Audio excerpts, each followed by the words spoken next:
Let's go to this conversation now. While the United Nations Security Council has called a rare emergency special session of the 193-member General Assembly on Russia-Ukraine conflict.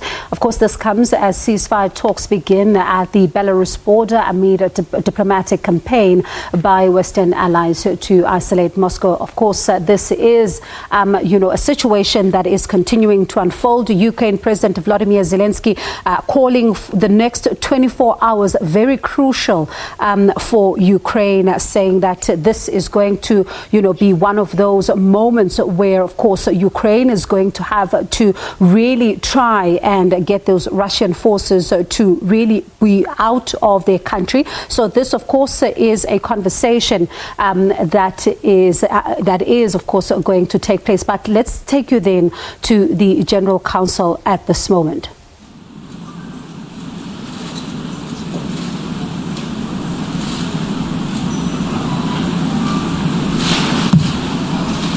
Thank you.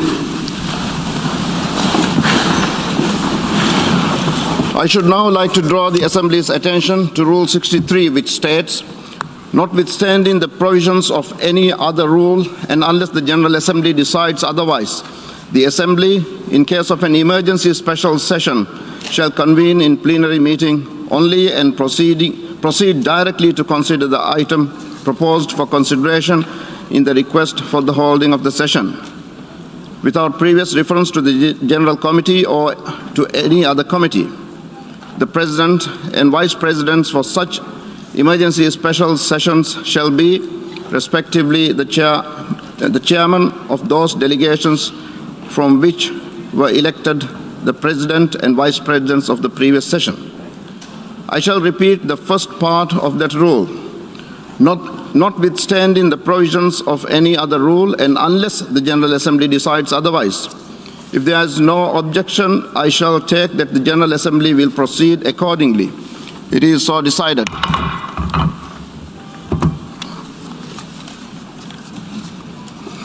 Next, I should like, in keeping with established practice, to invite the attention of the General Assembly to document A/ES-11/3 containing Article 19 of the Charter. May I take it that the Assembly duly takes note of the information contained in this document? It is so decided. In that connection, may I further take it that it is the wish of the General Assembly to follow the provisions of Resolution 76/2 of 11 October 2021, by which the Comoros, Sao Tome and Principe and Somalia are permitted to vote in the General Assembly until the end of its 76th session, and to also allow these member states to vote at the 11th emergency special session. It is so decided. We shall now proceed with the appointment of the members of the Credentials Committee. Rule 28 of the Rules of Procedure provides that the General Assembly, at the beginning of each session, shall appoint on the proposal of the President a Credentials Committee consisting of 9 members. In accordance with precedents, the Credentials Committee of the 11th Emergency Special Session should have the same membership as that of the 76th regular session of the Assembly, namely the Bahamas, Bhutan, Chile, China, Namibia, the Russian Federation, Sierra Leone, Sweden, and the United States of America. If there is no objection, I shall consider the Credentials Committee constituted accordingly. It is so decided. I now invite the Assembly to turn its attention to sub-item B of item 3 of the provisional agenda, entitled Report of the Credentials Committee. As proposed in the letter from the President of the General Assembly dated 27th February 2022, in light of the urgency of the matter to be considered, it is recommended that the Assembly accept the credentials approved for the 76th regular session for the purposes of the 11th emergency special session. In this regard, I recall that the Credentials Committee of the 76th regular session accepted the credentials of the representatives of all member states at its meeting held on 1st December 2021, and the General Assembly approved the report of the Credentials Committee by its resolution 76/15 of 6th December 2021. This would be without prejudice to the right of member states to submit separate credentials with respect to the 11th emergency special session, and would not set a precedent for future sessions. I hear no objection. May I take it that it is the wish of the Assembly to accept the credentials approved for the 76th regular session for the purpose of the 11th emergency special session on an exceptional basis and without setting a precedent. It is so decided. We now turn to the adoption of the agenda. The provisional agenda of the 11th emergency special session is contained in document A/ES-11/2. May I take it that the Assembly wishes to adopt the agenda as it appears in document A/ES-11/2. It is so decided.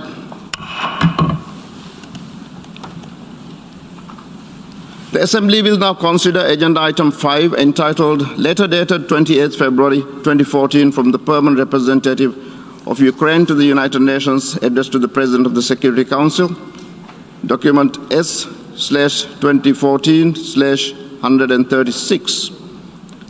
I will now deliver my remarks from the rostrum.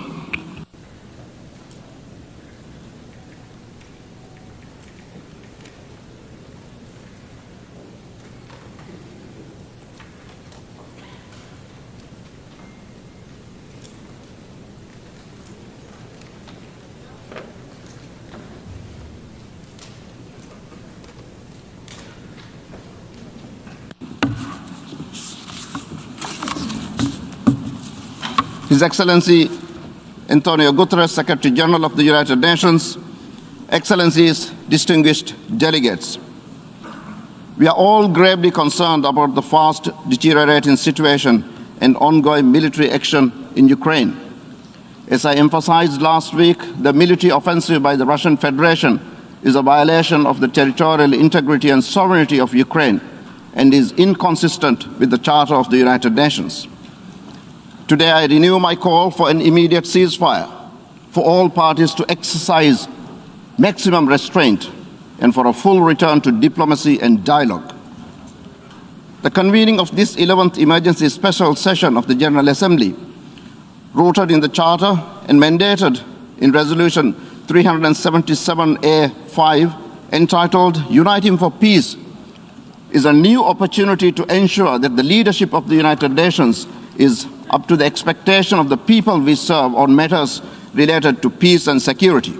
It is imperative that we act on behalf of the women, children, and men caught in the crossfire.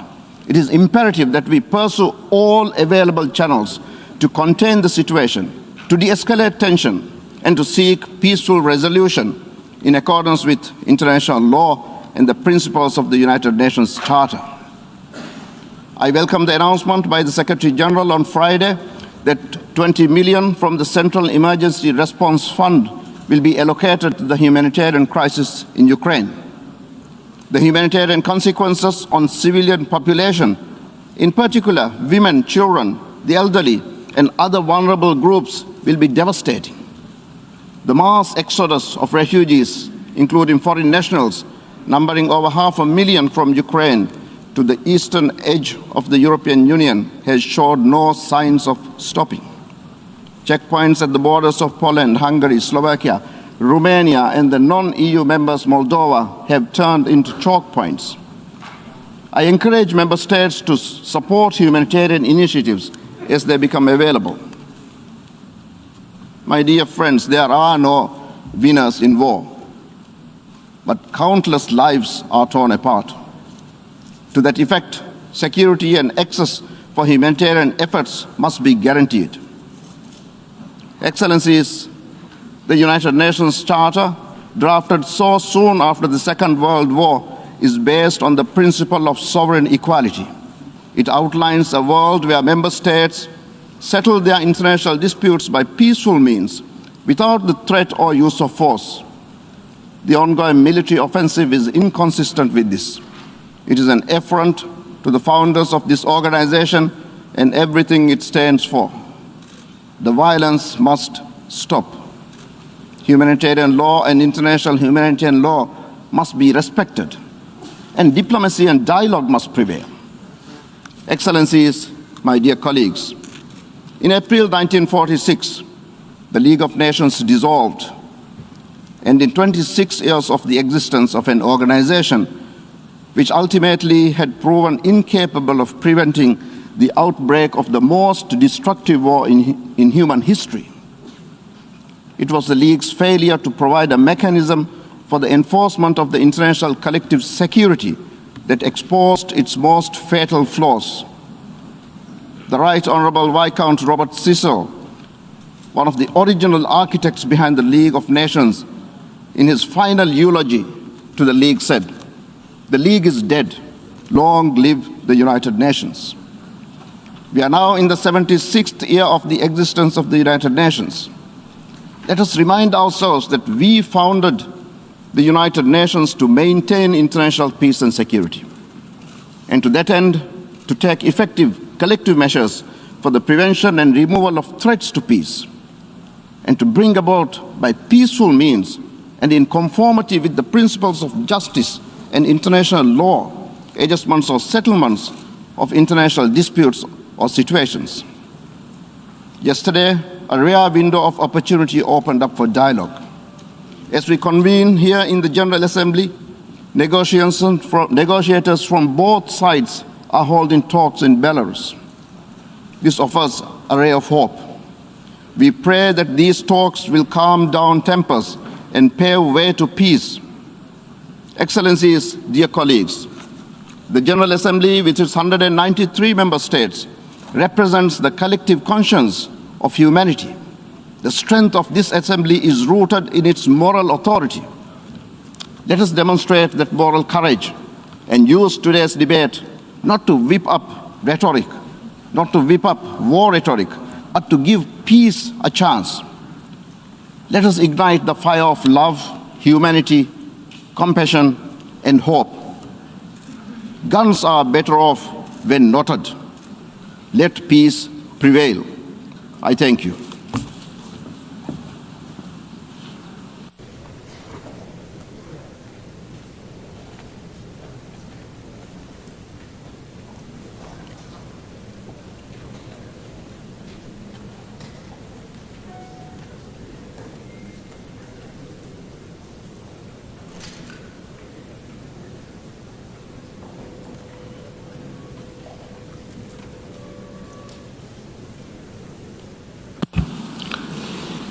I now give the floor to the Secretary General of the United Nations, His Excellency Antonio Guterres.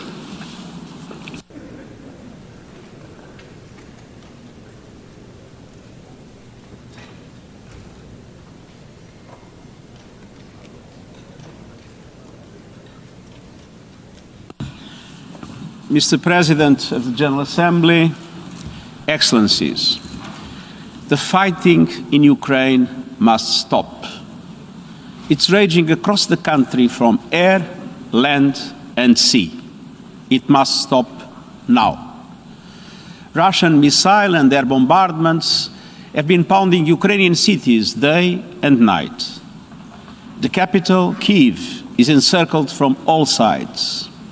In the face of the continuing attacks, Kyiv's 3 million residents are being forced to seek safety in their homes, improvised bomb shelters, and the city's subways.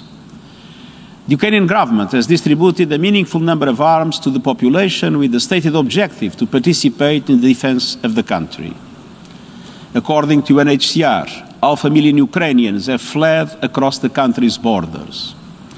Although Russian strikes are reportedly largely targeting Ukrainian military facilities, we have credible accounts of residential buildings, critical civilian infrastructure, and other non-military targets sustaining heavy damage. This escalating violence, which is resulting in civilian deaths, including children, is totally unacceptable. Enough is enough.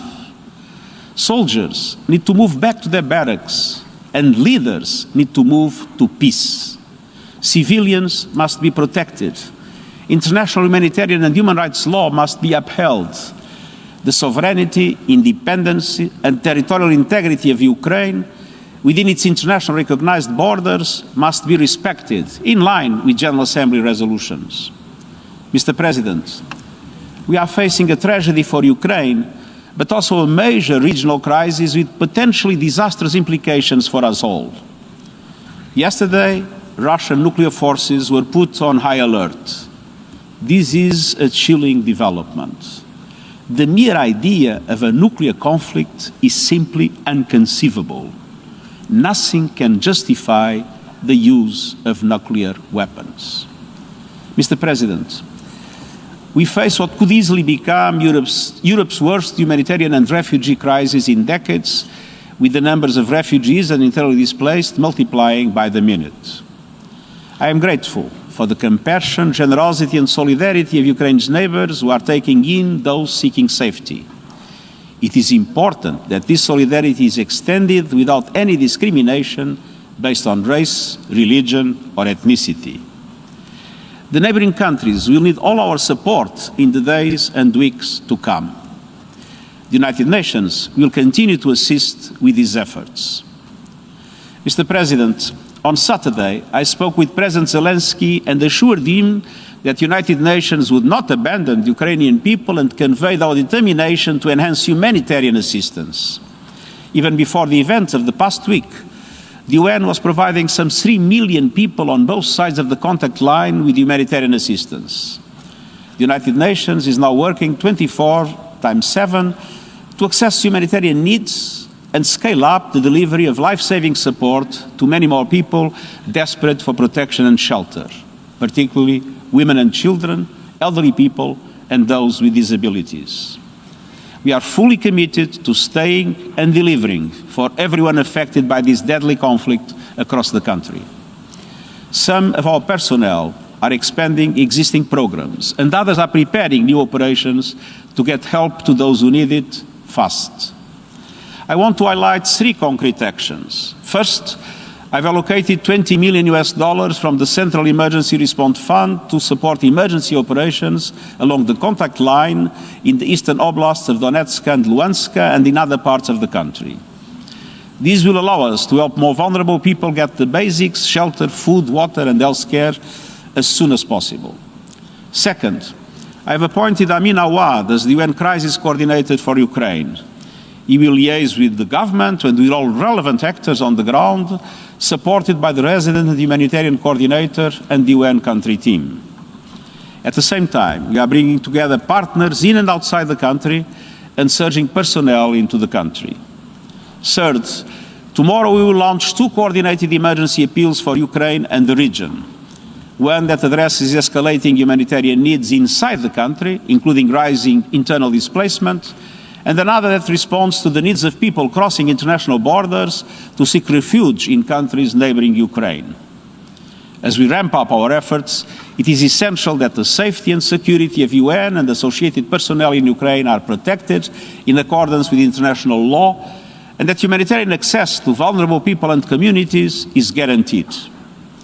I call on all sides to uphold their obligations to allow freedom of movement of humanitarian personnel and to facilitate safe, rapid and unimpeded passage of humanitarian relief. I also urge the international community to mobilize in support of our funding appeals to address the needs of all those displaced by this crisis, as well as other vulnerable groups whose numbers will only grow as the fighting escalates. Mr. President, humanitarian aid is vital, but it is not a solution. It is simply treating the worst impacts of the conflict. The only true solution is peace. The attack on Ukraine challenges international law and the multilateral system rooted in the UN Charter. Some of the possible consequences of a worsening conflict are terrifying to contemplate. Regional tensions are rising. The latest security measures underline the high stakes for all. The economic repercussions of the crisis will have widespread impact, and I count on every member state to live up to the principles of the Charter. Mr. President, the guns are talking now, but the path of dialogue must always remain open. It's never too late to engage in good faith negotiations and to address all issues peacefully. I hope that the direct talks now taking place between Ukrainian and Russian delegations will produce not only an immediate halt to the fighting, but also a path towards a diplomatic solution. I welcome and encourage all peaceful efforts to end the bloodshed and halt this conflict. I thank the countries who have offered to host and facilitate negotiations. The United Nations is ready to support such efforts. Mr. President, war is not the answer. It is death, human suffering, senseless destruction, and an immense distraction from the real challenges facing humanity. The climate crisis and biodiversity loss, vitally needed socio-economic recovery from the pandemic, healing the divides of race and gender, and so many other pressing 21st century challenges. Humanity cannot afford to be locked in a mindset that dredges up the worst of past centuries. We need to look forward as United Nations to overcome the scourge of war. We need to focus on solving problems, not making them worse. In cities around the world, people are taking to the streets and demanding an end to war. People in Ukraine want and need peace. And I believe people in the Russian Federation do too. We need peace now. Thank you.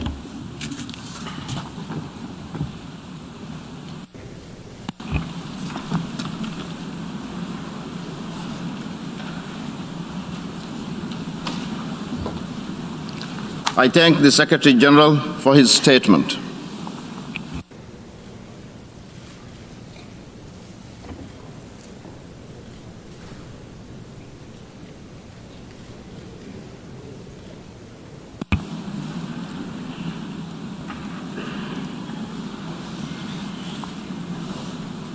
I now give the floor to the distinguished representative of Ukraine.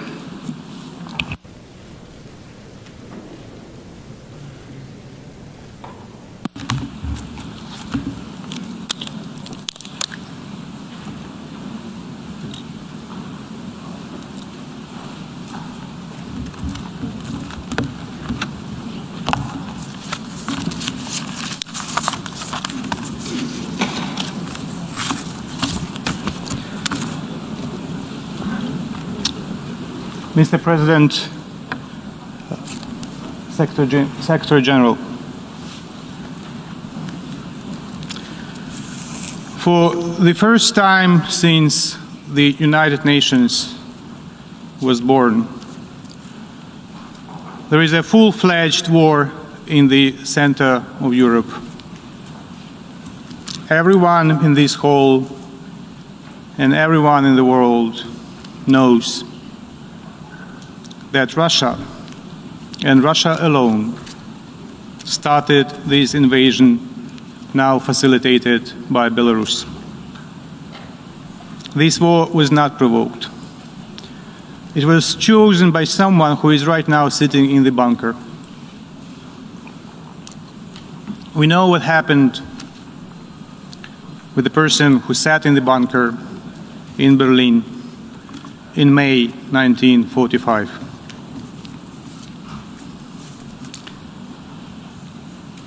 Before I continue with my formal statement, I would like to switch to Russian and invite you to put on the headphones, because I would like to read from the screenshot of the smartphone of a killed Russian soldier. That's an actual screenshot from someone who is dead already.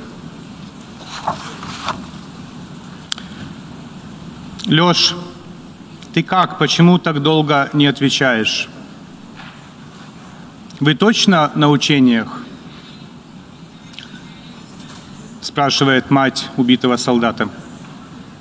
За моменты перед тем, как он был убит. Мама, я уже не в Крыму. Не на учениях. А где?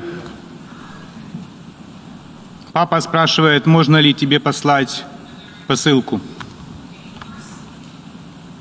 Да какую посылку, мам? Что ты говоришь такое? Что случилось? Мама, я на Украине. Тут настоящая война. Мне страшно. Мы бьем по всем городам подряд, даже по мирным жителям. Нам сказали, что они нас будут приветствовать, а они кидаются под нашу технику и не дают проехать. Называют нас фашистами. Мама, мне очень тяжело. In several moments he was killed. Imagine, if you want to just visualize the magnitude of the tragedy, you have to imagine next to you, next to every nameplate of every single country in this General Assembly, more than 30 souls of killed Russian soldiers already. Next to every name of every single country in this assembly. 30 plus killed Russian soldiers. Hundreds of killed Ukrainians. Dozens of killed children. And it goes on and on and on.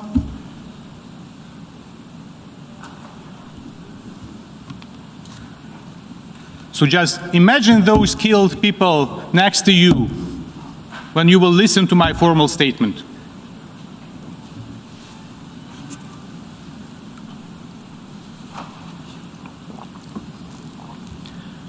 Big militarized power seeking for geopolitical greatness has launched a full-fledged military offensive against a smaller neighbor aimed at invading the country. Deadly airstrikes dropped on civilians' heads across the entire country, and the Russian troops crossed Ukraine's borders from the territory of Russia, Belarus, and the occupied parts of Ukraine's Donbas and Crimea.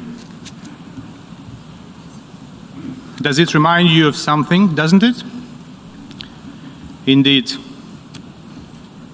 Very clear parallels could be drawn with the beginning of the Second World War, too.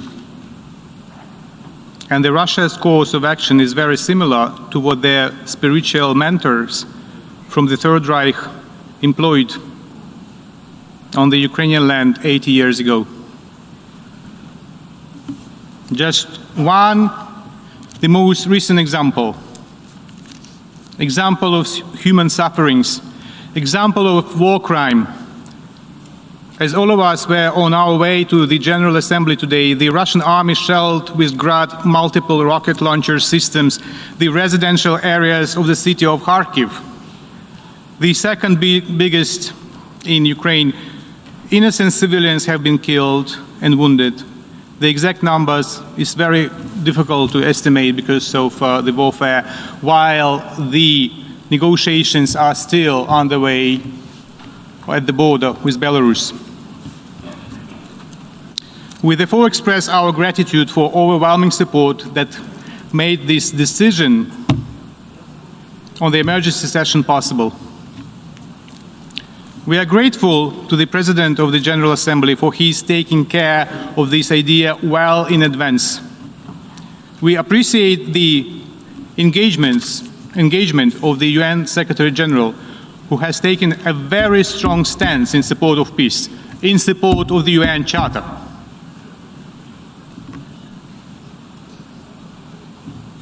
We have been prompted to call for an emergency special session as the level of the threat to the global security has been equated to that of the Second World War, or even higher, following Putin's order to put and alert Russian nuclear forces. What a madness. If he wants to kill himself, he doesn't need to use nuclear arsenal. He has to do what the guy in Berlin did in a bunker in May 1945. The Security Council addressed the issue of the Russian war against Ukraine and the decision was not adopted due to the obvious reason. The country attempting to occupy Ukraine since 2014 has occupied the seat of the Council permanent member since 1991. Therefore, we do not accept the Russian logic that the Security Council was unable to act due to one-sided and unbalanced approach. The only guilty party is the Russian Federation.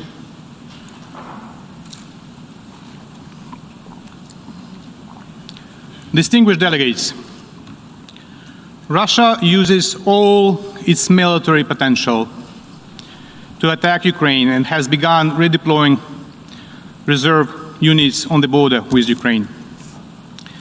It fires cruise and ballistic missiles at cities, attacks with aviation, tanks and artillery, sends subversion and reconnaissance groups which mark residential buildings in preparation for the air attacks. Russia's missiles are now aimed at destroying the infrastructure objects. They targeted the radioactive waste disposal site near Kyiv, the fuel base in the town of Vasilkiv that is effectively a Kyiv's suburb. The objects of logistic infrastructure, including bridges, airports, and water reservoirs, remain among the targets. Such towns as Shastya and Stanitsa Luganska near Lugansk are now nearly destroyed, as well as residential buildings in and around Kyiv and Kharkiv. The Russian forces seized the Chernobyl nuclear power station and the part of southern Herison region, including the North Crimean Canal. Due to the active moving of Russian heavy militaries through the Chernobyl exclusion zone, the radiation level has increased rapidly. In the Black Sea, Russian warships deliberately attacked two civil vessels under the flags of Panama and Moldova, approaching Ukraine. This constitutes a flagrant violation of the international law of the sea. Incredibly, one of the vessels had the Russian crew. Still, it was attacked by the Russians. Russians keep attacking kindergartens and orphanages, thus committing war crimes and violating the Rome Statute. Hospitals and mobile medical aid brigades are also targeted by the Russian shelling and the sabotage groups working in Ukraine's cities and towns. The Russian military fired on ambulance crews in the areas of Zaporizhia and Kyiv. In Akhtirka district of Sumy region, Russian tanks shot down a bus with civilians. Later, the Russian military did not allow ambulances on the spot. As of today, 352 people, including 16 children, were killed on the Ukrainian side, and 2,040 Ukrainians, including 45 children, wounded during the first 5 days of the Russian invasion. And this number is growing non-stop. I have already told about the morning shellings in Kharkiv, and we cannot really estimate at this moment how many were killed. In response, Ukraine has activated its right for self-defense according to the Article 51 of the UN Charter. The Russian troops are suffering losses: aircrafts, helicopters, tanks, trucks, personnel. The aggressor forces have already lost more than 5,000 in manpower during the first days of aggression. Excellencies, the General Assembly should be vocal in demanding from the Russian Federation to stop its offensive against Ukraine. In recognizing Russian actions as an act of aggression against a sovereign and independent state, in demanding from Russia to immediately, completely, and unconditionally withdraw its forces from the territory of Ukraine within its internationally recognized borders, in demanding from the Russian Federation to reverse the decision related to the status of certain areas of Donetsk and Lugansk regions of Ukraine, in demanding full compliance with the provisions of international humanitarian law. The General Assembly should also be clear with regard to the treacherous role of Belarus and its involvement in aggression of the Russian Federation against Ukraine. Distinguished members of the General Assembly, what is happening now in Ukraine has already had the security and humanitarian implications for all of you. Immediately for Europe, a bit later for the rest, including in terms of food security, energy security, financial markets, collapse of the economies.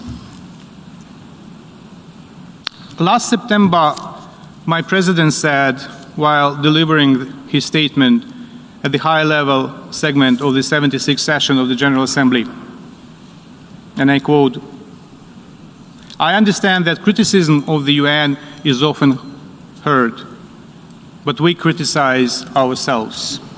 End of quote. If we fail to respond now, we will face much more than criticism. We will face oblivion. It must not happen. Now it is time to act, time to help Ukraine, that is paying now the ultimate price for freedom and security of itself and of the world. If Ukraine does not survive, international peace will not survive. If Ukraine does not survive, the United Nations will not survive. Have no illusions.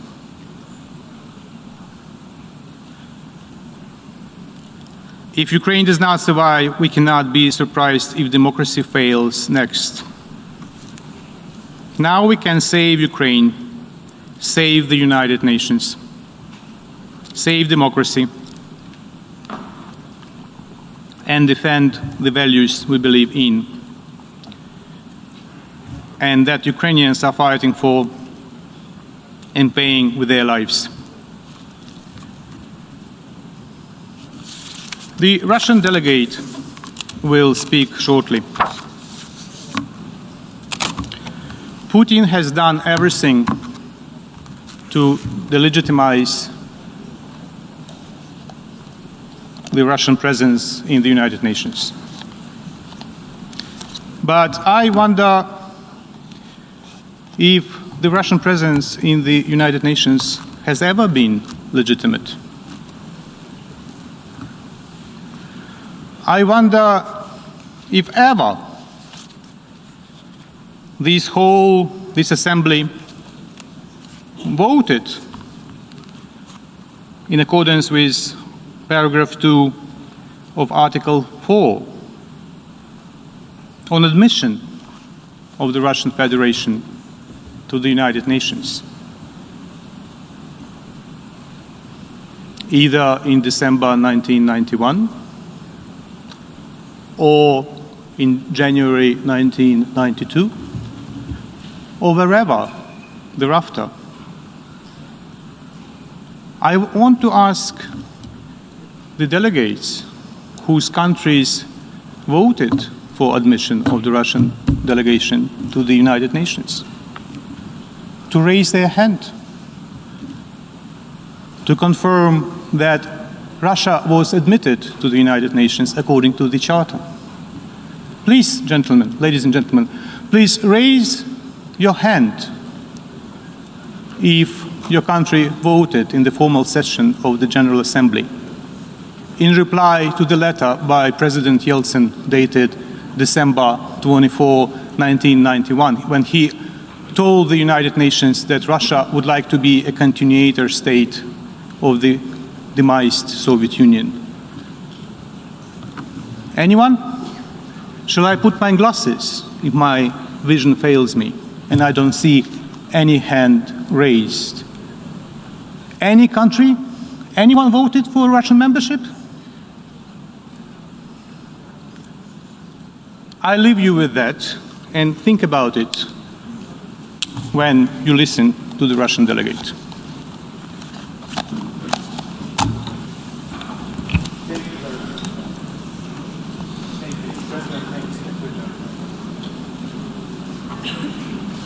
I thank the distinguished representative of Ukraine.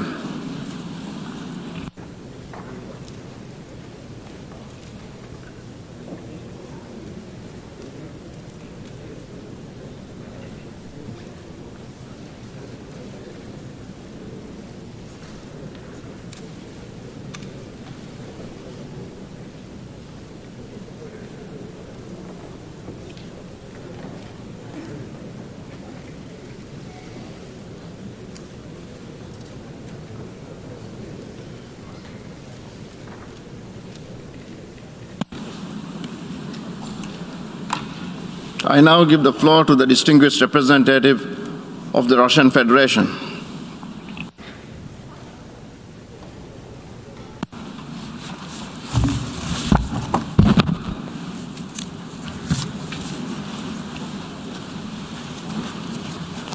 Господин председатель, господин генеральный секретарь, уважаемые коллеги, в последние дни украинский сюжет доминирует в информационном поле и занимает центральное место в Совете Безопасности ООН и теперь и на Генассамблее. При этом действия России перевираются и передергиваются, обрастают огромным количеством самых невероятных небылиц и фейков с задействованием СМИ и соцсетей. Поэтому я хочу сегодня подробно остановиться на причинах возникшей кризисной ситуации и ее возможных последствиях. Хотел бы подчеркнуть, что корень сегодняшнего кризиса вокруг Украины в действиях самой Украины, занимавшейся многолетним саботажем своих прямых обязательств по Минскому комплексу мер. Еще недавно, совсем недавно, существовала надежда на то, что в Киеве одумаются и все-таки выполнят то, под чем подписались в 2015 году. Для этого прежде всего был нужен прямой диалог с Донецком и Луганском. Однако очередное подтверждение высшим руководством страны неготовности Украины к такому диалогу. As set out in the Minsk agreements, and this was actively supported by the Western patrons of Kiev, and this definitively persuaded us of the fact that we no longer have a right to allow the residents of Donbass to suffer any further. Insofar as Ukrainian provocations against the people of Donbass in February did not end, in fact, they escalated. The leadership of DPR and LPR turned to us with a request to deliver military support in line with bilateral agreements on cooperation, which were arrived at with their recognition, concurrently with recognition. And this was a logical step to the persistent aggressive actions undertaken by the Ukrainian regime. The Ukrainian authorities, which has of late been actively armed and incited by a number of states, were under the misconception that with the indulgence of Western patrons and sponsors, they would be able to address the issues in Donbass militarily. It is difficult otherwise. It would be difficult to explain the ongoing intensification of shelling and sabotage acts on the territory of the republics, which I mentioned. The people of Donbass and Lugansk continued to have to take shelter in basements. There was a flood of refugees entering the Russian Federation, and yet still the nature of the Ukrainian armed forces operation did not change, and yet Western partners did not turned a blind eye to this, and they merely echoed Ukrainian tall tales about the allegations that Donbass people were shelling on themselves. The worsening suffering of the residents of Donbass is something that has left Western sponsors unmoved in recent years. This discussion at the Security Council and General Assembly, there was no empathy whatsoever, no compassion for the people of Donbass and Lugansk. It seems that these 4 million people simply don't exist for them.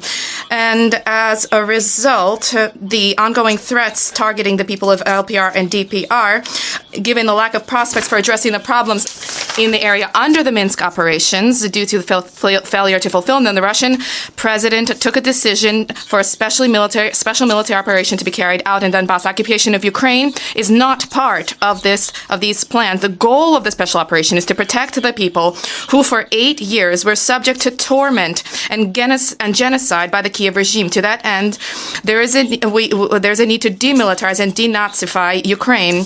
We further will strive to hold accountable those who carried out countless brutal crimes against the people, the residents, including residents of the Russian Federation. This decision was taken in line with Article 51 of the United Nations Charter with the sanction of the Federation Council of the Russian Federation.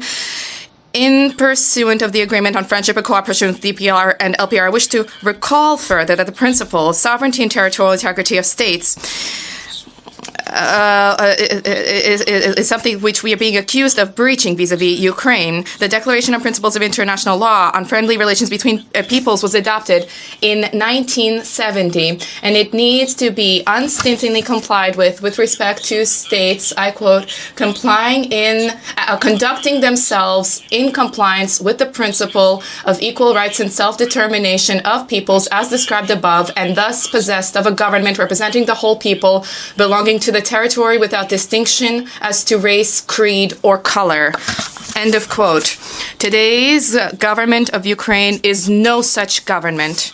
Moreover, during the special military operation, Russia has been exercising its right to self-defense from a regime that has been striving to gain access to nuclear weapons. The president of Ukraine explicitly stated this on 18 February during the Munich conference. And I would recall, this statement that he delivered was met with applause by the participants of this conference. At the same time, Ukraine is seeking membership in NATO, where there's Article 5 in effect, and has territorial claims to the Russian Federation. Hence, by leveraging Article 51 of the UN Charter, not only is Russia protecting itself from the nationalist threat, but Russia is also seeking to uphold the purposes and principles of the United Nations Charter on the soil of Donbass and Ukraine, ensuring that the main goal of the United Nations be upheld, namely to prevent succeeding generations from a scourge of war. Unfortunately, it behooves us to note the very negative role played in all of this by Western colleagues led by the United States. Instead of compelling Kiev to comply with its obligations, instead they are merely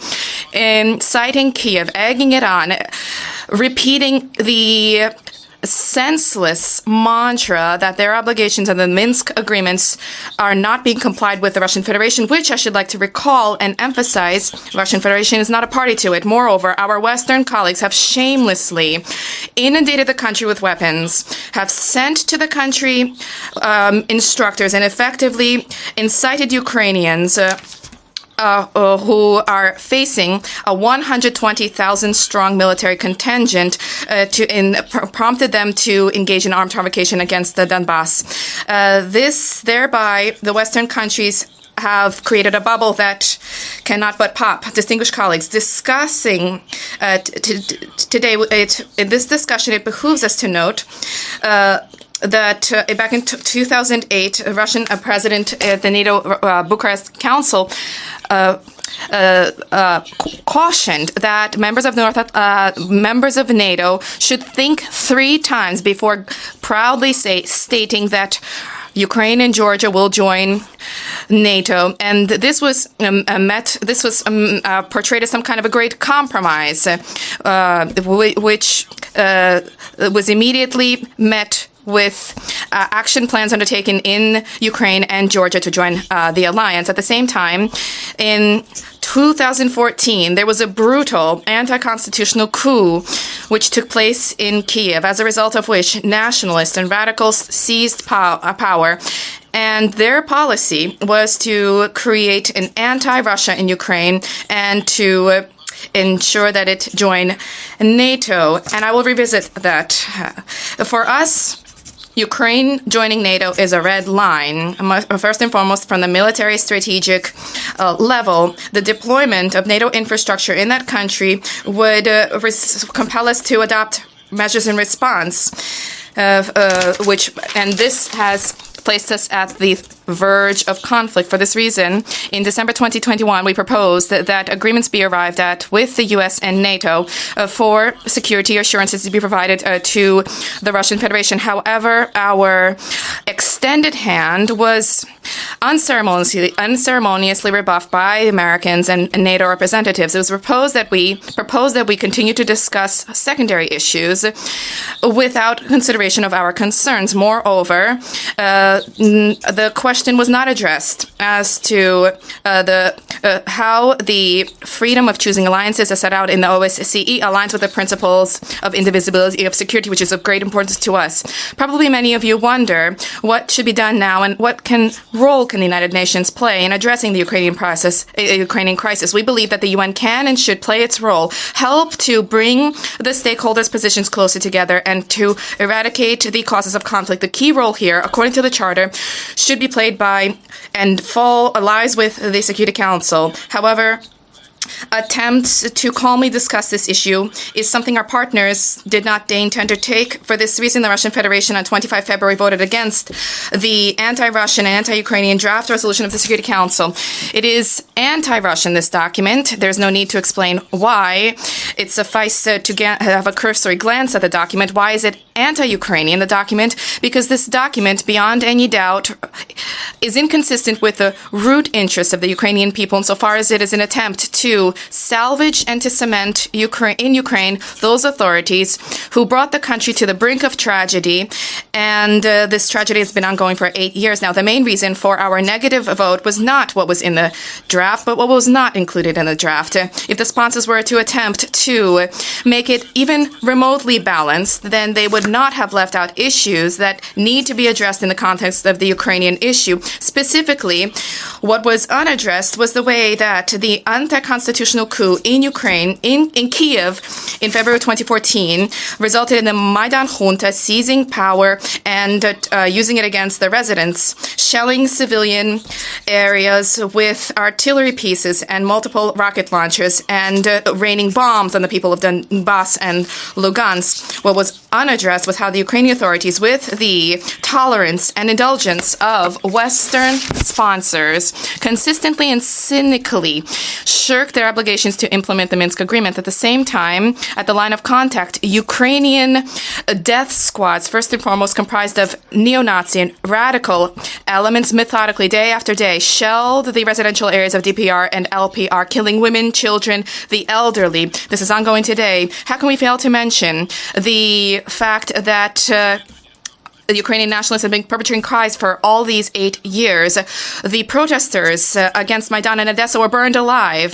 The peaceful protesters and the Maidan were shot out, killed by snipers. The investigation into these tragedies by the Maidan regime was deliberately swept under the rug. At the same time, the perpetrators in the Odessa tragedy are well known. They are flaunting their presence, and an alternative investigation into the reasons, into the acknowledgement by these snipers unambiguously emphasizes that the slaughter on Independence Square was a provocation by the leaders of Maidan. We specifically last year held an informal Security Council Aria Formella meeting on this issue in order to provide colleagues at the Security Council with more information about this. However, in response, at best, we heard from Western pawn sponsors merely hackneyed cliches about Russian propaganda. What kind of a text resolution on Ukraine can there be in the above-mentioned circumstances?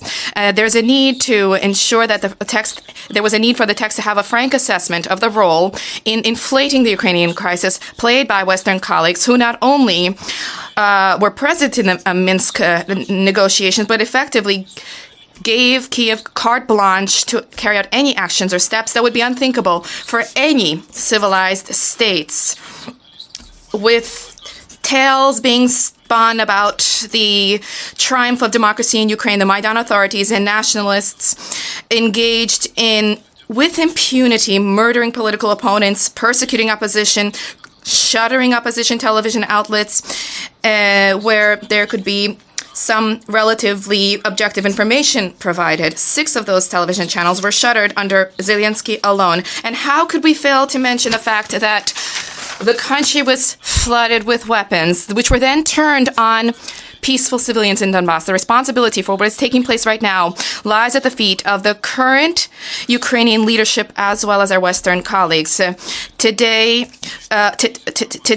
we wish to emphasize that this has been inflated by the lies, deceit, misinformation from the Ukrainian armed forces, and the nationalist Western media outlets increasingly, shamelessly are portraying our military operation as a result, as a negative consequence. We constantly hear lies, fakes about indiscriminate shelling of Ukrainian cities, hospitals, schools, kindergartens. The Russian army does not pose a threat to the civilians of Ukraine. Is not shelling civilian areas in areas and cities where Russian armed forces have taken control. And these areas are seeing citizens living their lives normally. Basic infrastructure, transportation, local infrastructure, and law and order is being upheld. And this includes the electrical station, a power plant, which is jointly patrolled by Russian representatives and the special Ukrainian police who are present in the area. The Chernobyl plant is also operating normally. The threat to the residents of Ukraine presently is posed by Ukrainian nationalists who have effectively taken hostage the residents of Ukraine, and they're using them. They're hiding themselves behind them and using them as human shields. There's an abundant evidence from ordinary Ukrainians that nationalists, despite their protests, have been deploying heavy equipment and multiple rocket launchers in residential areas. This is an egregious violation of international humanitarian law, which needs to be duly condemned.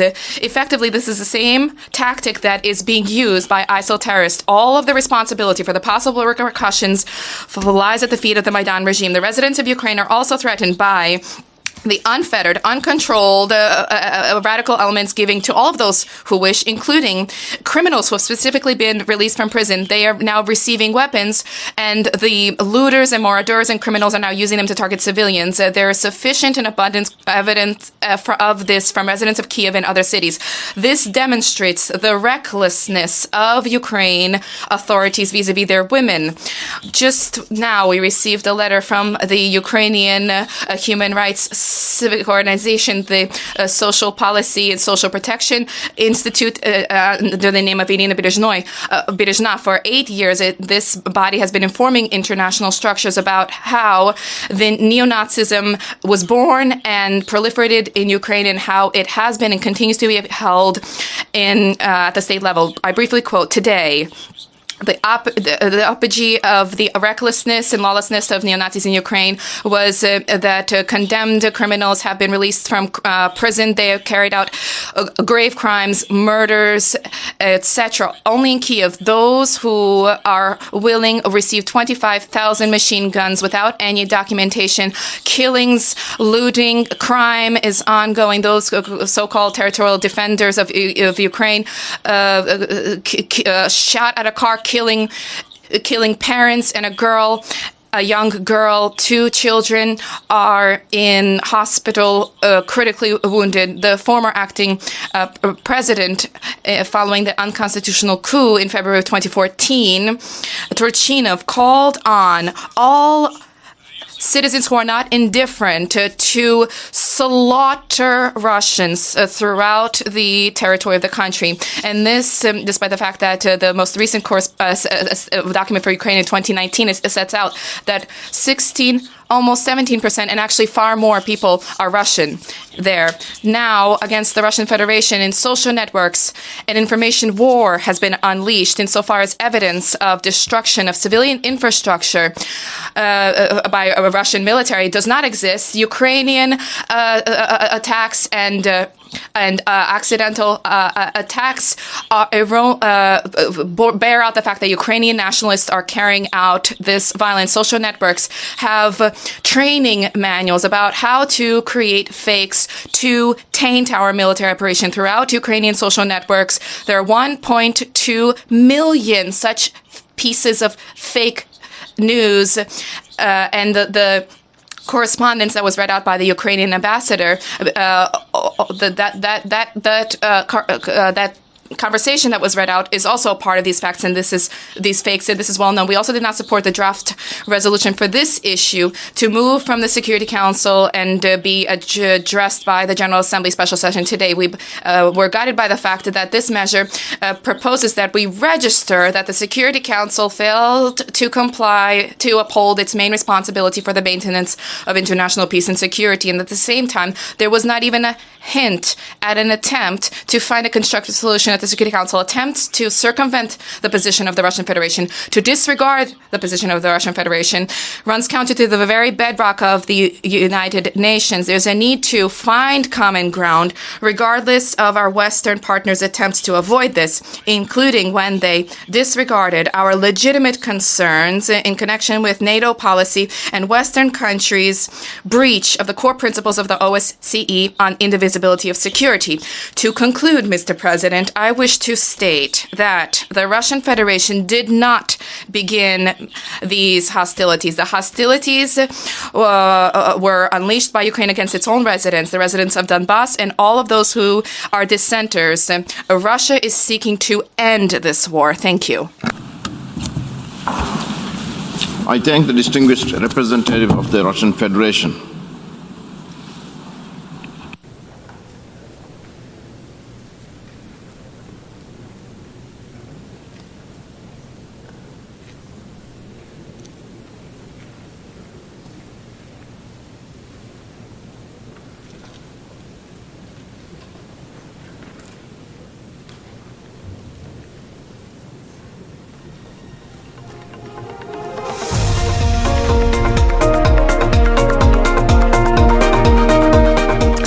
That has been live visuals for you, live deliberations at the UN, a special meeting called about the war in Ukraine.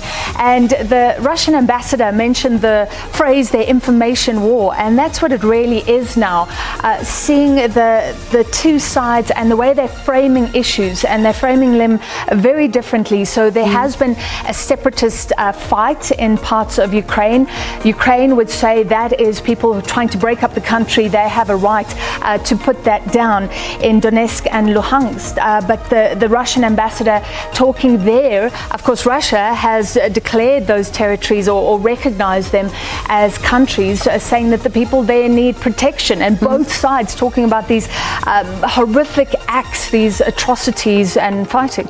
And one of the other things, Francis, is that Russia says that lies are being spread also by the Western media, and even saying that the Ukrainian government as well is spreading lies. That's what the representative there is saying, and saying that the Russian army poses no threat to civilians, saying that the citizens of Ukraine are safe, law and order continues to be upheld. But also a stark contrast, Francis, to what the Ukrainian representative then said as well, talking about how their children as well as civilians who continue to be in danger, others have died, and saying that there's scores of them who have now been injured, and talking about a large scale of what he calls human suffering, and saying that if President Putin wants to kill himself, he doesn't need to use nuclear.